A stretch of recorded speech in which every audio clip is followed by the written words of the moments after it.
Oh shit. I would not like being around Bambino. This motherfucker played rough as a motherfucker. I mean, it's one of those instances where, you know, how you playing at your house and your parents getting ready to come home and somebody breaks something or breaks somebody up, somebody gets hurt, and everybody's sitting around waiting for the, you know, somebody to come in, except in this case, somebody gets killed. That's how severe it is. Like this motherfucker at any given time could just blow your fucking brain out just joking around with you. That shit was crazy. I know I gotta eat crow. I'm gonna have to eat crow. Because I was bullshitting, complaining and whatnot on the last chapter about they doing a little bit too much for Bambina. But this chapter, I loved it. And I like the fact that they built up Bambina even more, even though I was bitching about it before. But here's the difference. Even though I was bitching about it before, I still think they should have just did it in less chapters. I'm not disagreeing with that. I'm just thinking they should have did it in less chapters. Plus, on top of that, in this chapter, we did get more other than just Bambina bullshit. You see what I'm saying? So it's not even though I got to eat my words, I only got to eat a couple of them. I don't have to eat them all. Just a little bit. That's all. Just a little bit. Just a taste. Anyway, Sonny's standing there now. I gotta eat crow also because I didn't think any of that shit happened. I thought, you know how they put impressions on people and they think shit happened? I thought that's what happened in this last chapter. But it turns out all the shit that happened was real. Anyway, Sonny's all fucked up. That monkey that they saved from last time shows up, right? And this motherfucker is strong. He's walking around in the 0G mountain range, whatever. So he's got to be pretty strong. And he's holding the umbrella on him, you know, trying to help his ass out because all this shit is raining down like dust and particles and shit like that. It's all over the fucking place. Blood, guts, spitting ass is everywhere. And here's the funny part. Like, this part had me laughing. When they show him and you see his stomach, this motherfucker full like a motherfucker. He's been eating. This motherfucker's been eating. Since they left, he hasn't stopped eating. This motherfucker looks like he's pregnant. He's full and happy. That's why he's helping them. Like, that gut tells you why he's helping them. Anyway, we get a picture of a map of the landscape. A decent map. I actually like seeing maps, you know, here and there. If, you know, maybe a page and that'd be it. But we get that. Anyway, the monkey points, right? And Sonny turns around to find out what's going on, and he sees that the head is melting. You know, Zebra's head's melting, and he realized it's all Coco's poison dials, all of them except for Toriko's arm. So Toriko really got his arm split. Now, I did check out Ricky's review about, you know, Toriko, right? And he says he hopes that the poison dials don't get overused. And he's absolutely right with that. Because if every time something happens, you're like, oh, fucking poison dial. You know what I'm saying? But Toriko's arm is not a poison dial. So they did right by it. So what I'm trying to say is, I agree with Ricky, but I disagree in this fact. I disagree that they're going to overuse it. I don't think so. Right now, they let Toriko lose an arm again. And on top of that, we've seen in this manga, right, where something that happened, they don't always look out for each other.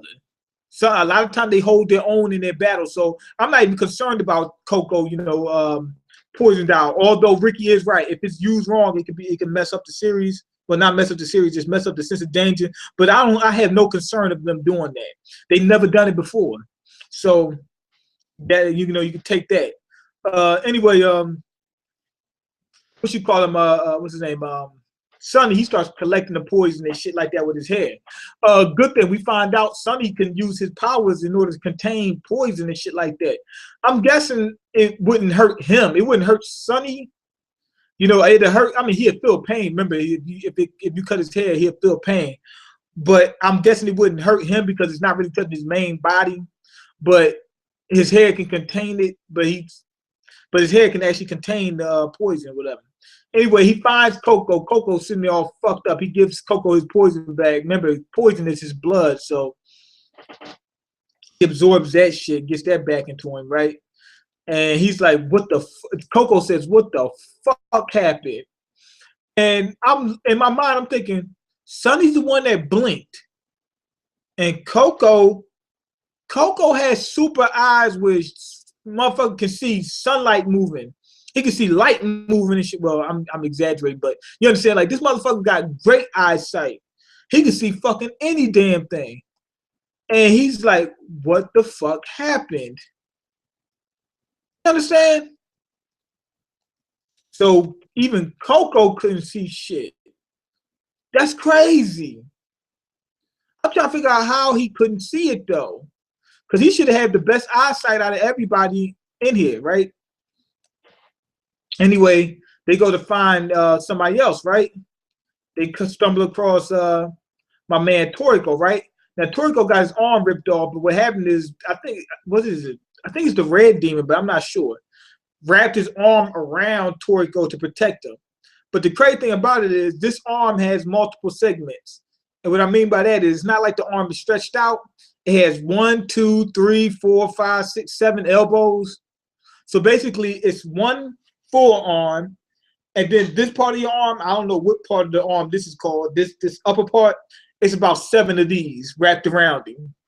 So I don't know what the hell that's doing. So it protected his ass, right? What's his name? Coco and Sonny get there, and they get close.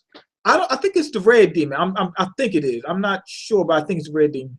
Anyway, they get close. The arm reaches out for them. He comes to, then the arm disappears. So that arm is like a protective shield. It was like trying to protect him, even against Sonny and Coco, which is weird because even though it's trying to protect them, I'm pretty sure the red demon should know about the Sonny and Coco. Anyway, they team back up. They make it towards Zebra and that girl, that Nitro, whatever. They get back to her and whatnot, and she's trying to tell them what happened. Now, anyway, I believe the monkey is the one that translated it to that girl. What's her name? Kaki, whatever her name is, whatever. Keycock or whatever, the Nitro. I'm guessing that's because when he screamed and whatnot, I didn't hear any English. I didn't see any English subtitles. So I'm guessing he was speaking in the monkey language. So I'm guessing the monkey's the one that translated the shit for him or something like that. I'm not sure. Because they got him there. What was he doing there? I'm guessing he's translating. Anyway, everybody's asking, what the fuck happened back there? What the hell happened to us? She says, I know what happened, the Nitro. She said he was playing a game. She said it wasn't no fight. He was just playing the game. Everybody's like, what the fuck? Now, you see everybody's eyes open. Zebra is shook. I know what y'all saying. Well, Zebra's not acting strange. I mean, he didn't cry, he didn't bitch, he didn't say nothing. What you mean he's acting, he's shook? Look at everybody's eyes open like, are you serious? Like, that's what they're saying. Zebra's got his eyes closed like he's in shame, like, damn, somebody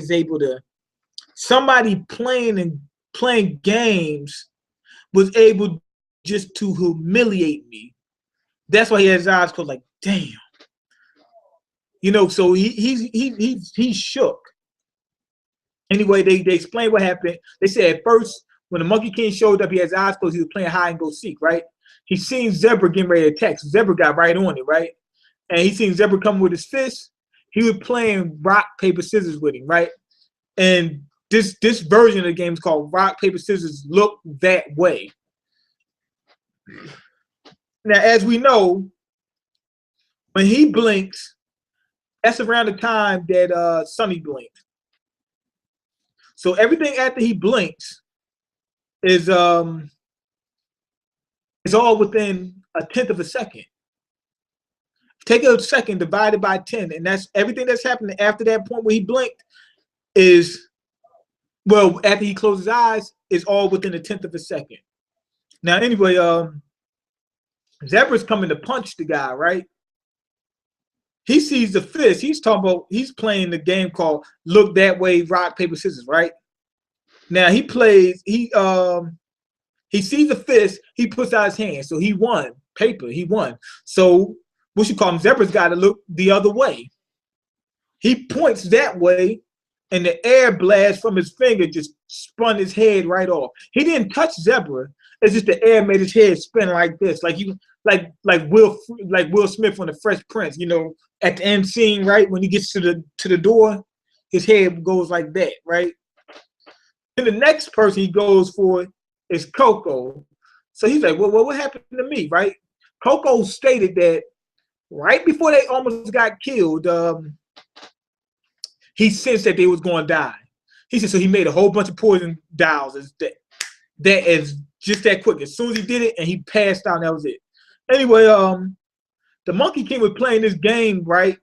And they said it's a Japanese game where you stick your knee in the back of somebody else's knee. You know how you make somebody trip? People do that in America, but not like that. They for the most part, I see like they stick somebody with a stick or something like that in the back of their knee, or kick the back of their leg just to try to make them trip. You know, it's like a prank. Anyway, just from him doing that, it blew off. And if I'm not mistaken, he does it with one leg. Even though he does it with one leg and aim for one leg, it blows off both of Coco's legs, just that fast. Then he goes over to Toriko, like, "What's up?" Toriko standing there with his hand out, and what he does is he pulls the arm right off. It's like, but the crazy thing, like, I'm gonna give an example why this kind of makes a little less sense than it should. Okay, so anyway, after that, the Monkey King, all this is happening while Sonny's blinking. He turns around and Sonny, he sees Sonny blinking. He turns around like this and is able to assess the whole situation in that split second. And he says, oh, Sonny's playing hide and go seek and he's it. And he's waiting for me to hide. So he gets ready to go hide. And in that amount of time, what you call him, that nitro, she releases the pollen from the Toriko flower, right? And the Monkey King, he sneezed and blew everything up. Him sneezing is like the equivalence of remember Heracles when it was shooting out all that air or whatever. It was just like that, blew everything up. It was like a damn bomb. Just his sneeze was a bomb. That shit's crazy. Anyway, here's the crazy part about it. Remember the Toriko flower was able to like kill everything almost instantly? Him sneezing got rid of all that pollen out his nose. He's like almost immune to the shit. That's what it is. That's what it seems like. He's immune to it. Like even though it can kill him sneezing to get rid of that, he took care of that, right? So when Sonny came to and he seen all that debris, blood, sweat, butt, spit, all that, flying everywhere, that was just the Monkey King's sneeze. That's what that was. Anyway, the Nitro, she says, you guys need to learn Ambu or whatever, some type of fighting style that the Monkey King that came up with in order to be able to compete with him. He says that the Monkey King's actually looking for somebody that he can prank with, and basically he wants a friend or something like that he can actually play with that he won't destroy in just 2 seconds. So I'm guessing that they don't even have to fight against him, or whoever got the pair didn't even have to fight with him. They just had to play with him and be able to not be killed or whatever. So that's what happened. So I'm guessing they just got to play with the Monkey King and he'll let them have pair, like as a gift, as a token of his appreciation. Anyway, Zebra's there, and remember I told you he was shook? Zebra hasn't said one word. You notice that? Told you he shook like a motherfucker after seeing all that blood, sweat, spit, guts, and ass all over the place just from a sneeze. And him getting his head spun off, seeing himself like, okay, I could have died right there in that split second. That did it for him. He said, you know what? I ain't shit compared to the Monkey King. He's never faced anybody like that, or no one who's ever showed their strength like that. I bet you Ichigo could have did that shit to his ass if he wanted to, but he didn't. So he's never came across an enemy like that before.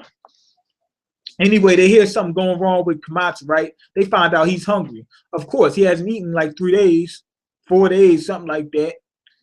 So anyway, they said they got 4 more days, and this whole time he's gonna be starving. So really, the whole food concept of this manga is playing out. I like the way they did that. Anyway, after that, after they see the trouble going on with Komatsu, they say, yo, we got to learn this Ambu shit. Now, that's where the chapter ends. But here's my thing that I was looking at. The Nitro was able to see all that shit. She explained everything that happened. She saw it. She must be pretty powerful, and she knows this fighting style. The Monkey King actually showed the fighting style of all the other monkeys in order to get them strong enough. And you see how strong the one of the generals, whatever his generals was. He taught them all that just so they can get strong enough to even play with him. But she's seen all that go down. She must be pretty fucking strong. And like I said, she knows the damn fighting style. But here's what gets me. Bambina can throw a mountain across the planet and get the same spot every time. So he's very accurate, not just powerful, but accurate. You understand? He is.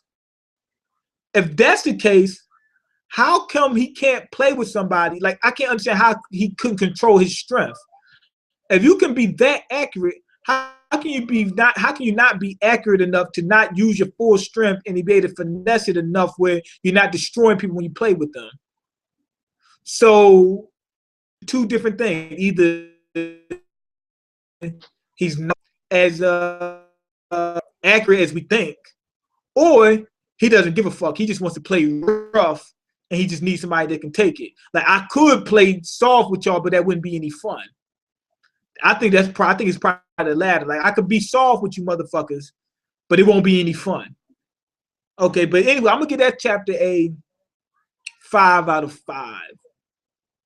I just enjoyed it from beginning to end. That's why, seeing how strong the Bambina was. Like, before we seen little snippets, this really showed it off. You know what I'm saying? But at the same time, I think they shouldn't have showed all the other stuff from before. Maybe throwing the mountain around, maybe condensing that stuff into one chapter would have probably been all right.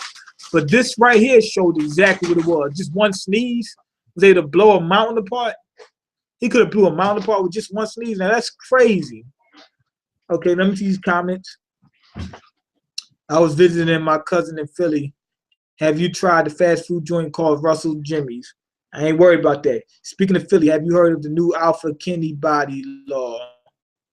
Yes, I have learned. Anyway, go ahead and leave your comments, like the video, and subscribe, because I can't eat. I'm broken. You got the power to change that.